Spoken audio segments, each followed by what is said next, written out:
Hi, welcome. In this podcast, we talk B2B marketing and what it takes to know your customer, innovate, and profit. We're glad you made it. This is The Campaign by 97th Floor.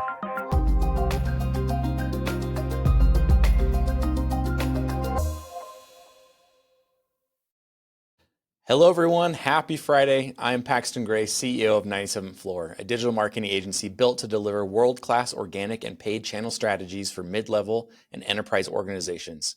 Thank you for joining us today for another episode of The Campaign.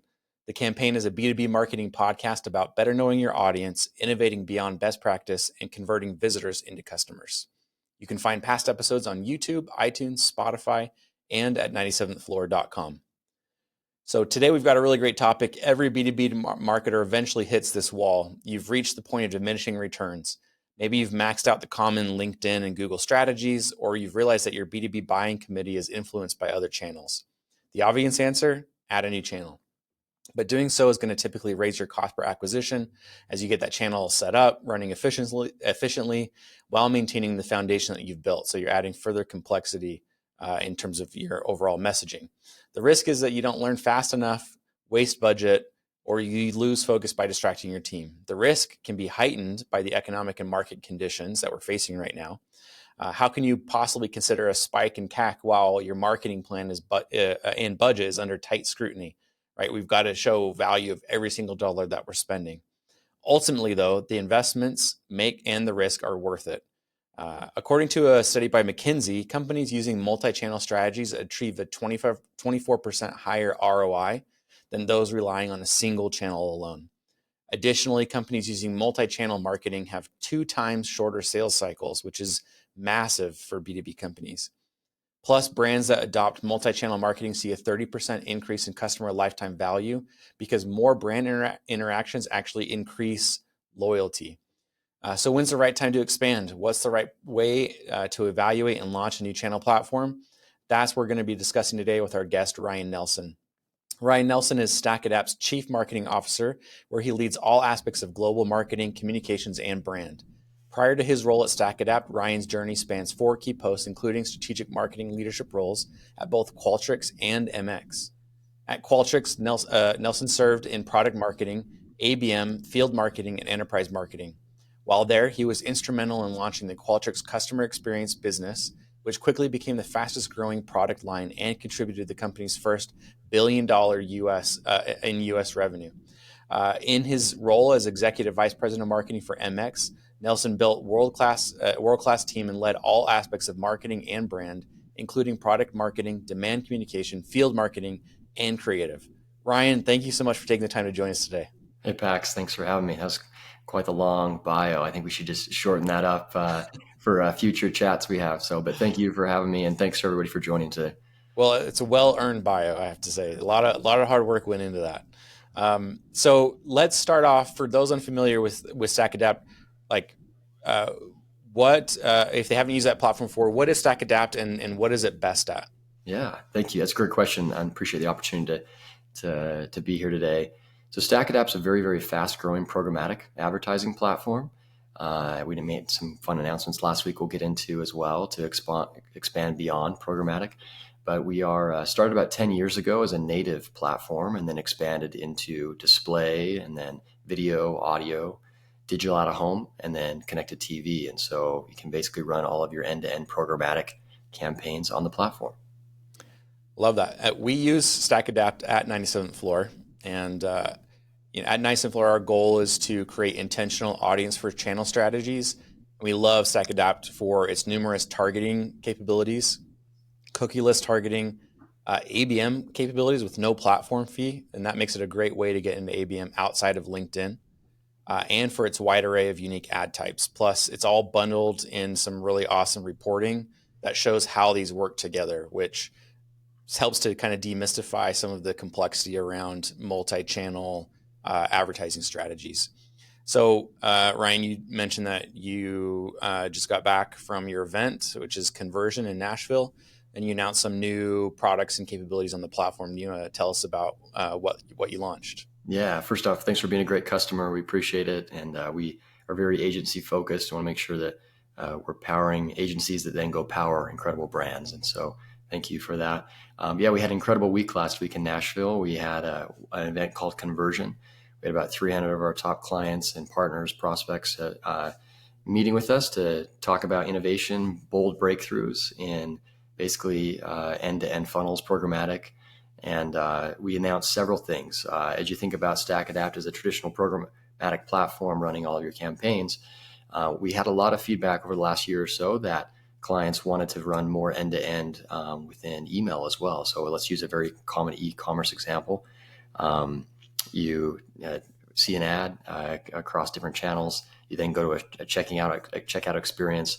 You abandon the shopping cart, and we've all probably gotten a follow-up email later to if you're doing it right, you get a follow-up email saying, "Hey, you'll complete this checkout for X incentive."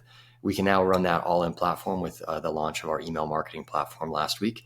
We also announced a customer data platform called Data Hub, where you can start bringing in a lot of your data and connecting into systems.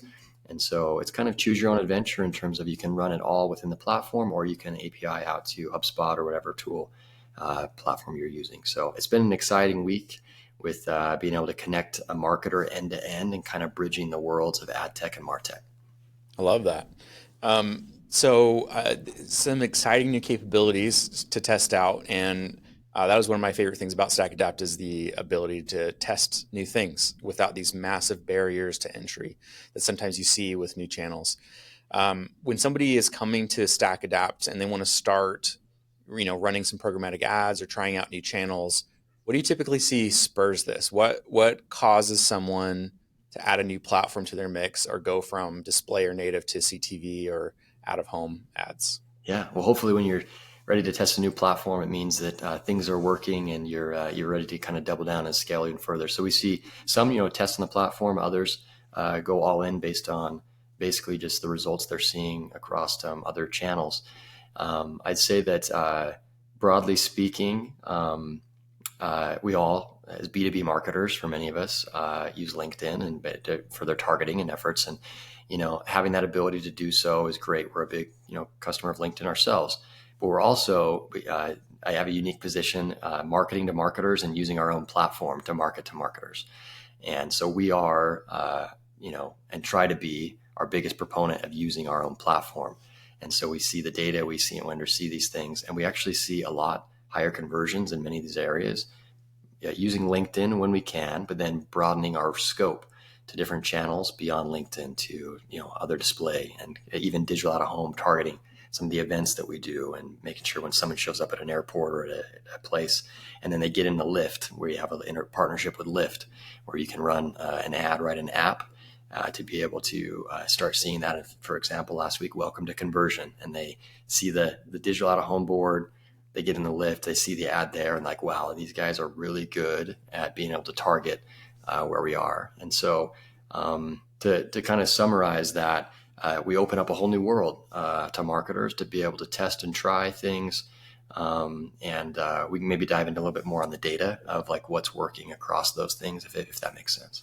Yeah, I'd love to dive into that. The LinkedIn is one of those platforms that I think have worldwide, they have a reputation of this, business. This is the business social network. And as a result, people by default are going to say, well, I'm trying to target business people. LinkedIn is where I go. Yeah. And invariably, especially, campaigns that are launching on LinkedIn and only LinkedIn, I would say the most common outcome is we spent a lot of money and didn't get a lot of results. Yep. That is the most common feedback I hear about people spending on LinkedIn. Yep. And, you had mentioned exploring these other platforms in addition to LinkedIn. And I believe that investing in a single channel like LinkedIn strategy is not the way to go. You have to do multi-channel in order to make LinkedIn worth it. Yeah. Which is kind of a counterintuitive thing. So I'd love to hear any kind of information or insight you guys have on the impact of other channels on LinkedIn, or maybe just how these channels are interacting with each other. Absolutely. So here's a stat for you. We actually were running the data across the platform the last week or so as we prepared for this event last week. And so if you think about the correlation and the interconnectedness of channels, you got to understand. So, connected TV in many ways is going to be a very top of funnel thing, but we're starting to see that, and we'll go more deep of funnel. Maybe we'll get into that in a little bit as well.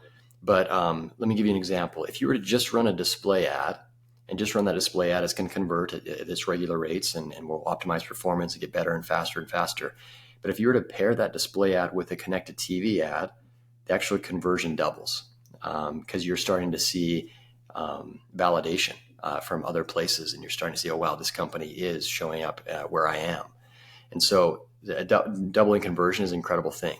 Now let's go the inverse. If you were to run only connected TV and just go try connected TV and do that, you're going to see, potentially some results there, but it's more going to be probably a brand lift, be a little more difficult to measure oftentimes for connected TV, but we're getting a lot better at that, which I'll talk about. But if you were to run a display ad with that connected TV ad, the conversion goes up by 30x. So you have the validation and the proof points of seeing that in a large format. And then you were to go online and you were to have a connected message with what you saw on TV, the conversion is going to go up 30x, which is really, really incredible. So, and that's just the power of what you can do when you can start to connect these channels. Yeah, it's something that sometimes we forget is the channel is the message. Yep. And being multiple places lends itself to like this brand credibility and ubiquity and trust overall. Yep. And as you can see from that data, massive payoffs from that. Yep. So I do want to talk about something that we see, which is like this healthy tension between volume and return. Mm-hmm. If you focus on one of the two, you're either going to be wasting money or leaving money on the table. Yep. So really the goal is to find what our head of advertising, Haley Riemenschneider, she calls the Goldilocks zone, the perfect balance of volume and return. Yep. We've had cases where, we really nailed the ROAS and then we just kept going down that road, but then revenue starts going down. Yep. Yeah, it's great ROAS, but your total volume of purchases don't match that. And so we've learned over, a decade of doing this that you have to find that correct balance. Once you hit the target ROAS, then the game is increase volume while maintaining that ROAS as much as possible. Yep. Generally, it begins with like a learning phase where if there's no historical data, we need to test audience and messaging. But past that learning phase, we get into like this sliding scale of growth and efficiency where we work to dial in targeting and bidding strategies to hit target ROAS, yep, while also balancing that volume, like I said. So as brands work to drive up volume, we found that the great way to do that is in experimenting with other channels. Mm-hmm. And we've isolated like 3 signs that you should look at experimenting with other channels. Number 1 is you're in a position where your current marketing mix is running at or above target efficiency. So you have a reasonable customer acquisition cost and that is sustainable and your other channels are like your channel's well optimized. Number 2, through audience research, you know for sure that your audience is in another place that you are not. That is a key indicator that you need to expand your marketing mix. And then number 3, you've really reached saturation. Spending more money on this platform is not going to improve ROAS overall. You just can't spend more to grow. And so that at that point, you need to start looking at other channels. So my question for you is, what should marketing leaders think about as they evaluate new channels? How might they think about like de-risking as these launch while also embracing like the value that these new channels are going to add? Yeah, absolutely. So I think it's really important to get the media mix dialed in, understanding what the outcome and goal is that you're trying to drive, knowing that, are you really in a bind to drive performance immediately, which is never obviously the best place to be. If you can have a little more time to kind of think bigger. We ran a study recently with Ad Perceptions that found that 74% of marketers are prioritizing performance over brand, or the other 20, the remainder is prioritizing brand. And so I think about this a lot where if you think about zooming out to the simplest way to describe marketing, there's brand marketing, there's performance marketing. Both are needed in many ways. The challenge we all have as marketers, though, is if you only focus on brand, you're probably going to get fired because you're not driving performance. If you only focus on performance, your top of funnel is going to probably dry up, and it's going to be more difficult to drive the ROAS you need on your performance campaigns. And so I think that heart and mind, that I've kind of like the data, the art and the science, the heart and the mind of brand and performance is a really critical component to get your mix right. Connected TV leans heavy, in many ways towards a brand play.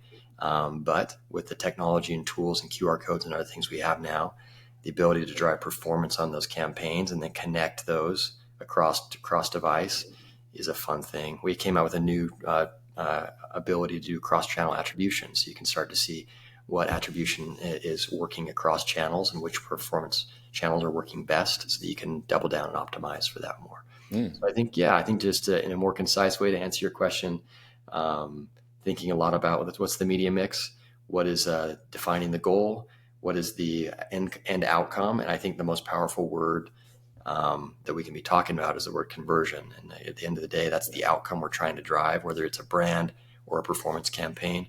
Are we converting people to the brand with their heart and mind? Are we converting people to our campaigns through the execution that we're driving? Cross-channel attribution is that's big. So many brands get stuck on that. I'd love to, maybe not today, but I'd love to dive deeper into that, because that is it's where we need to be thinking, but it's also where so many people get stuck and Absolutely. waste a ton of time building out these attribution models instead of just executing at the end of the day. So StackAdapt can bring that's a huge load off of a lot of marketers' plates. Absolutely. Yeah, and with the proliferation of AI and just getting more personalized, faster, less time being spent on the creative side of creating those ads, you can spend a lot more time on the measurement side and understanding what's working, what's not. And so you have the ability to help brands optimize, go bigger, make a bigger impact with AI helping on the creative side. You had mentioned the focus on brand and focus on performance marketing, and I sometimes I think about that distinction between those two, and sometimes like they're useful as categories, but sometimes I think the existence of those categories limits our minds Yeah. in terms of how we you and I talked earlier about Coinbase. Mm-hmm. And their Super Bowl ad being like the perfect example. Like, tell me your thoughts about the Yeah. Coinbase ad. Yeah. So do y'all remember this ad? So the Super Bowl several years ago, Coinbase came out with I don't know how old everybody on the call is, but the QR code. They did a QR code. Remember the old VCR box that would kind of bounce to the corners of the screen, and then everyone was hoping it would land in the very top corner, and then everyone kind of freaked out.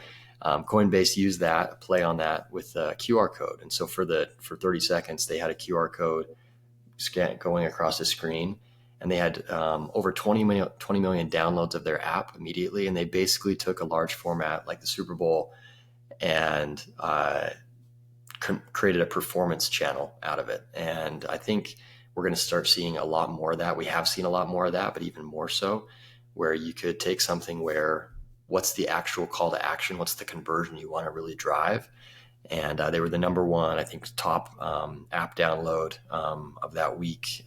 They were trending all over Twitter at the time, X, and ultimately, I think got a huge return on that campaign just by getting a little bit smarter about let's not go spend millions and millions of dollars of getting celebrities and others to promote and present this. Let's put that into the back end experience of our landing page and our conversion in our app, and let's go get just straight to the result of what we wanted. And so that was kind of a creative way to do it. And it was very, very basic and simple, but it worked. Such a creative execution. You must get a front row seat to a lot of creative execution on how brands are maybe using channels in unique ways. I'm kind of curious, and you may not be able to reveal anything, but maybe without saying what these brands are, is there any either trends that you're seeing of brands like, oh man, using this channel in a way that is like off the wall, or really cool execution, something that our listeners may want to hop on in terms of like a trend or a way to use a channel in a unique way? Yeah, good question. Digital out of home is actually blowing up right now. It's so for those that are not familiar with it, so digital out of home, all the digital billboards you see, all around. Those are becoming a lot more popular, and you can start to throw QR codes up. Not that you want drivers scanning codes, but there's also passengers and other things. There's in Times Square, we run several things there. We ran a campaign recently with Heroku Salesforce to take over the Sphere in Las Vegas. Mm-hmm. And so they run basically through our platform, run the creative, run the ad. Their whole executive team was there to watch, kind of see that. That was during AWS reInvent this last fall. And so it doesn't always have to be a huge budget or a huge like that to go, big or taking over the Sphere. You can do that in a lot of smaller formats in your Lyft or Uber. Seeing that in an app, we have a lot of integrations with apps as well. And so you're starting to get able to get in front of people in creative ways. And it comes down to who's your audience, where are they spending their time, what are the goals and impacts that you're really trying to drive, and then start to get really creative about what your message can be to make it fun and interactive in that setting. We have a lot of geo-targeting capabilities where you could be targeting a stadium in a city. If you had a concert, maybe for example, Pearl Jam was in Nashville and we were there, you could be, there's a bunch of mega fans of Pearl Jam in that city, and you could basically draw a box or even a diagram around that geo, and you'd be able to target their device with really targeted things related to that. And so it's such a fun time to be a marketer, to start literally the sky's the limit in terms of creativity and the ability to target and measure that. So across the thousands of customers that we have, we're seeing just incredibly creative ways to integrate video, audio, podcasts, in person, in home, direct mail, like so many things that are popping up. So, but I'm excited about digital out of home and connected TV. I think marketers are underutilizing that right now. I think many dial in display and other things, but as I mentioned previously, as you start to connect those channels, and when someone sees something and then they see it on their phone and they go home and they see it on TV, it's like, wow, this company is everywhere. Yeah. And it really can be done very efficiently. We're not really everywhere, but it seems like that. I always kind of joke, just to kind of wrap that up, is the number one validation that a CEO gets is when they get a text message from their friend saying, hey, I'm seeing your company everywhere. That's really like the holy grail of marketers. We want our CEO or our boss to say, wow, I just got this text from somebody I really trust, and they're seeing us everywhere. That's really the goal. So. Yeah, that does have a big impact within an organization in terms of like getting buy-off and alignment. For sure. If it's impacting the CEO's life, yeah, for sure. For sure. So these cool channel strategies and cool out-of-home strategies. Overall, I'm just interested in your take as you look at these organizations. Like, what kind of tools do they have in place? What do they have in terms of team setup?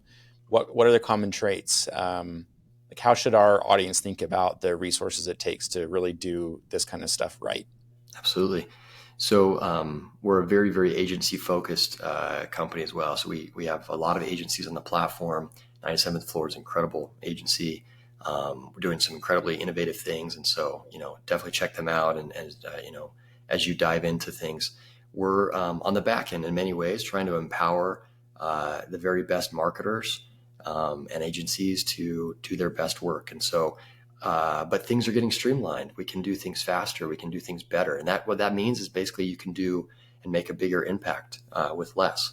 That said, you got to make the leap and make an investment in budget to go do that. It's difficult to go prove an ROI on a campaign when the dollars are not there. And so, but yeah, where needed, start small on a channel, add to it, start seeing the results of it, double down, and then start integrating cross-channel into different things. But we all know with AI and everything else that's happening, the ability to create content, to create ads is a powerful thing. What's actually a fun, cool thing, that's a trend that I'm seeing right now is it used to cost hundreds of thousands of dollars to create ads, specifically TV ads and running commercials, etc. The world is opening up to smaller businesses, mid-sized businesses who have not had hundreds of thousands of dollars to run and create the creative side. And then there's no money left over to actually go execute and get that campaign out into the world. You can now start pulling dollars towards the execution and the channels because AI is making it so easy to create very world-class video. And Mm. so that'd be an advice I'd have to the group is just start shifting it towards the channel and getting your word out there in a bigger way, spending less on the creative side. Interesting. Are there any platforms that you're seeing be particularly successful or tools around the video creation? I think, some of the advanced models and video creation tools that are coming up, there's new popping up all the time. Mm. Um, our team has an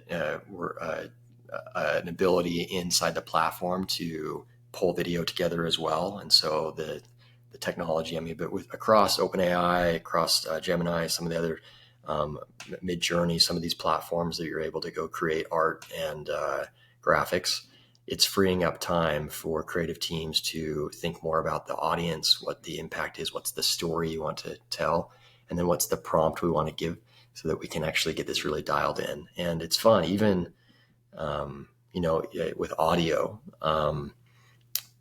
6 months ago, when you hear a podcast that's just completely AI generated, it's very robotic. And now it's getting very, very personalized where you can basically pump in a script and that is an interactive discussion that it creates a podcast for you right away. And I love these formats because we're real humans and Yeah. being able to do that, but you can start to do a lot more across these channels. Yeah. I love that. Yeah. I think for small businesses, if you are thinking of video means this like high production value thing, TikTok is, in my opinion, a great thing to look at because people on that platform are rethinking what video means, Yeah. and it can be a lot of things that the traditional advertising video world has not yet kind of considered or at least deployed. Yep. And with technologies like StackAdapt, you can really get in and test a lot of different execution strategies. So the barrier to entry on video is like lower than it's ever been before, especially if you're willing to rethink what video means within advertising. Absolutely. Yeah, video is a powerful thing. And you start to do large scale video in different ways, but even just everybody loves humor. Everybody loves maybe a twist on something. And so video opens up to tell a story in a bigger way. Yeah, it really does. Well, this has been great. We love our partnership with StackAdapt and love what it's been able to allow us to do for our clients. And obviously, my plug for Nice Floor is we've been around the block and we've tried and tested lots of things, and so we can really help accelerate your advertising within the platform. And it's just been a really great partnership with you. I want to share some takeaways to wrap up today. Number one, you should look at other channels if your current marketing mix is running at or above target efficiency. Your audience is in another place and you've reached saturation on your existing channels. Number two, the most important thing to consider when looking at a new channel is conversion. What conversions do you need, and let that drive your strategy and execution. Always balancing too the brand and performance. You never want to be sitting in either one all the time. And number three, really the barrier to creating video is lower than ever right now. So like testing new tools and using platforms like StackAdapt to get that message out to as many people as possible. Instead of focusing all your resources on production, focus that on distribution. As long as that message is solid, the opportunities there to really get that out. So this has been a super helpful episode. Ryan, thank you for joining and bringing some stats too, some amazing stats in terms of multi-channel marketing. This has been a really great episode. Thank you for joining us today. Thanks, Pax. Appreciate you having me, and thanks for everybody for listening in. I appreciate your partnership as well. You guys are really innovating fast and doing some incredible things, and so we'll keep backing you up. And excited for the partnership to continue. Love that. Thank you, everybody, for tuning in today. If you'd like to connect with Ryan, you can reach out to him on LinkedIn. Also, we've built a tool that helps with this. This tool is for evaluating new channels to accompany this conversation. It allows you to input the channels you're considering and then compare relative strengths and weaknesses between these potential channels, and it reveals your overall readiness to launch, regardless of the platform. Also, if you're watching live here today, you're getting a link to this tool in your inbox on Monday. And for everyone else, you can find this tool at 97thfloor.com. Tune in next week. We're going to be joined by Ashley Foss to talk about trust as the fastest way to long-term ROI. Have a great weekend. We'll see you next week. Thanks for listening. The campaign is produced by 97th Floor, a 20-year-old marketing agency that helps companies like McKinsey, Pluralsight, and Checkpoint know their customers, execute innovative campaigns, and drive profitable growth. If you have an allocated growth budget and product market fit, we'd love to do research and build a proposal for you. Visit us at 97thfloor.com. And if you enjoyed this episode, make sure to subscribe. See you next time.